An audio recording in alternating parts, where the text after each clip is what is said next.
All right, like I said, Mr. Nightmare. 3 disturbing true summertime horror stories by Mr. Nightmare. Let me find where the stories start. All right, it says, Ray says, summer's over, but oh well. In the summertime, my beachfront town is a lot of fun. On the weekends, we go to the beach or someone's pool during the day, and to one of the beach bars at night. I'm getting a little older though, and a lot Mr. Nightmare is always a good option. I agree, yes. of my guy friends that In the summertime, my beachfront town is a lot of fun. On the weekends, we go to the beach or someone's pool during the day, and to one of the beach bars at night. Sounds like I'm getting fun. a little older though, and a lot of my guy friends that I used to go out with on the weekends are no longer single and don't really look to do that anymore. So it's harder to make plans these days than it used to be. One time when I was out with my friends though, these 2 guys approached my friends and I at the bar being friendly because they overheard our conversation and joined in. They looked like they were maybe 8 years older than us, in their mid-30s. They were on the shorter side. DW, I love Mr. Nightmare too. Great videos. But seemed cool enough to hang around. Their names were Alec and James. They ended up bar hopping with us that night. Alec left before and who James, stayed all late right. into the night with us. He seemed to like me the most because he would talk to me the most. Eventually my friends wanted to go home, and so did I, and James seemed disappointed, like he wanted to stay out until the bars closed. I told him we'd all chill again soon, and then we left. The following weekend, none of my friends wanted to go out, so when I was trying to find plans, I get a text from James. He asked what I'm up to tonight, and I said no plans. Oh no, James. What are you guys doing? He said we should go to this beach bar. I figured why not, I needed plans anyway, and him and Alex seemed alright last time. He offered to pick me up, so I took him up on that offer. When he pulled up to my house at like 9 or 10, I went for the back seat expecting Alec to be in the passenger seat, but when I opened the door, he said sit in the front. What? It was just James in the car. Oh. On the way to the bar, I asked James if Alec or anyone else would be meeting up. He said probably. I wasn't aware it was going to be James is being a little sus here. just him, but whatever. He suggested we go to this dive bar first to pregame a bit before going to the beach bar, which had a dance floor. I said sure. Hey, no problem, Noah. He brought us to a hole-in-the-wall bar. It was really dark in there with a moody red glow. He ordered us a few rounds of drinks. I already had a couple shots before leaving my house, so after these drinks, I was feeling pretty drunk already. At one point, I had to go to the bathroom, and when I got back, he had 2 more drinks on the counter for us. I didn't even finish my previous one yet. I'm shocked he was buying all these drinks for us. I figured it was an older person thing. After drinking this last drink, I'd make sure he didn't frickin' put something in your drink. That's what I'd be worried about. You don't really know the guy very well. where my memory completely went black. Yep. The next thing I remember was waking up in a pitch black room. I was on the floor. I What? felt around for my phone in my pockets. Oh, no. But I couldn't find it. I stood Guys, like I said, she doesn't know this guy James very well. She just went out with him one time with a couple other people the week before. The next week, she goes out with James and he's buying her all these drinks. She went to the bathroom. He could have put something in her frickin' drink. She blacks out. Now she wakes up and she's in a frickin' basement and she doesn't have her phone. Oh no. up and held my arms out in front of me until I felt the wall. I started feeling around the wall for a light switch. This is terrible. I found it finally and flicked it on. I found myself inside of a small, concrete floor room with a hot water heater and various household cleaning objects like a mop and bucket. There was a closed door in the room. I was beyond confused and absolutely terrified. Where was I? I slowly opened the door, which led to another pitch black room. A little bit of the light from the small room leaked into the other room. I could tell now it was a carpeted basement. I saw a few pieces of furniture in the room. I couldn't find a light switch though. Oh, that's a So I had to creepy make my way through basement. the dark basement, banging into things. I was looking for the stairs when I heard movement behind me, like someone getting up off a couch. Then the familiar voice of James saying my name. I screamed and turned to face the darkness. I could only see the outline of his body across the room. He said, "Calm down, it's not what you think. You got too drunk at the bar, so I brought you back here." All I could think to say was, "Why did you put me in that room on the floor?" Exactly. Oh, it's not what you think. James is being frickin' sus. You got too drunk, so I brought you back to my house, but you put her in the frickin' basement? In some creepy cement room with a water heater? Why not put her on the couch until she wakes up and she's not, if you know, she's not drunk anymore, then you can take her home. You put her in some weird room? That's something's not adding up here. Where are my belongings? My voice felt weak. He came closer to me and said, I have all your stuff upstairs. Just relax and lay down. James is I told sus. him, I'm leaving. Just bring me upstairs to my stuff and I'm going home. He said in a slightly more menacing tone, no, you're not leaving. Once in a while, Ray, but not very much. Maybe around like New Year's and the holidays, I'll have a drink or two, but I've never really been a big drinker personally. Was where I threatened him physically, and he responded in a way implying that he had some kind of weapon and he would use it if I tried to leave. His claim was that I was too drunk to drive. I kept saying I'm calling an Uber. He then said, relax, I'm gonna get you a glass of water and you're gonna go back to sleep. I didn't know what to do in this unheard of, terrifying situation. I didn't know what he was planning to do to me. But she doesn't have her phone or anything either, so she can't call the police. She can't call for help. She's screwed. The whole situation was a giant red flag. He walked past me and went up the stairs. When he got to the top, I heard him unlock the basement door with a key, then open it and shut the door and lock it. I looked for some kind of blunt object I could use as a weapon, but there was literally nothing.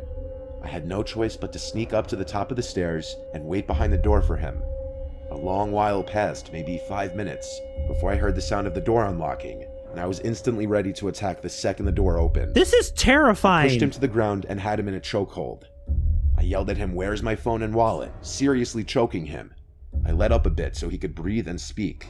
He said, "On the kitchen table." Yo! I asked if he had any weapons on him. He said a switchblade in his pocket. I reached for it out of his pocket and switched it open. He then explained the best he could with his throat under my arm, that he was only looking out for me. I got up off of him, went to the... Damn, talk about a badass. This girl can fend for herself. She took his knife out of his pocket and she's like, tell me where my phone is, you son of a bitch. That's actually kind of surprising. James is a little freaking baby, I guess. Kitchen, grabbed my belongings from the table, and quickly left the house. I called my brother, who's also my roommate, right away, and he picked up, having been woken up from the call. I What's up, explained Michael? everything and asked him to pick me up. He came right away. The next day, I went to urgent care to get tested, and Rohypnol was found in my urine. Oh, a drug. That he Yep, roofied me. a drug. I then spoke to a lawyer and have since filed a civil suit against James, which is still in progress, and we're building a case. However, there is no clear-cut proof that James was actually the one to roofie me, or that he had any illegal intentions afterward. However, I do believe that I have a good case, considering that he left me on the floor and hid my belongings upstairs. Yeah, she is a badass. I still to this day don't know what his end goal was. I don't even like to think about whether he did anything weird to me while I was out. Yeah, I have a feeling his end goal was nothing good. Oh, it's okay, Lainey. I guess his end goal was probably nothing good. In the summertime, I like to spend my time doing outdoor activities. In the summer, I stay with my family in Monton, Pennsylvania. We have 2 acres of land, a little shooting range in the yard, a quad, 2 dirt bikes, and trails through the woods right by the house that I often ride through. One warm but cloudy day, I had nothing to do, so I wanted to get some exercise and took my bicycle out. I have a mountain bike at my parents' house, so I prefer to take it on the trail rather than the roads. I stepped outside and looked at the clouds. It just looks so cool. Yellow sky peeking through the dark, stormy-looking clouds just a bit. I could smell the approaching summer storm. I wonder if James was intending to do some deep web crap. Who knows, Big Sister Wolf? Yeah, I mean, they said there was no proof that, James drugged her, but she was with him. She went to the bathroom. She wakes up. She's at James' house. It had to be James. They found drugs in her system when they did blood work. Who else would it be? It was freaking James. I love the atmosphere. I checked the forecast before leaving, and I figured Ray. I'd have a quick half-hour bike ride before it started raining. Even if I got a little wet, I wouldn't care. I set off from the property towards the trail in the woods. I could feel and hear the gust fronts, and I loved it. This was my favorite kind of weather to bike in. Much of the ride starting out was uphill, and the way back is mostly downhill, which works out nicely. The uphill eventually peaks around a bit of an opening in the woods. That's where I usually stop to rest for a bit. When I got to the opening on this dark day, as usual, I stopped to catch my breath after all the uphill pedaling.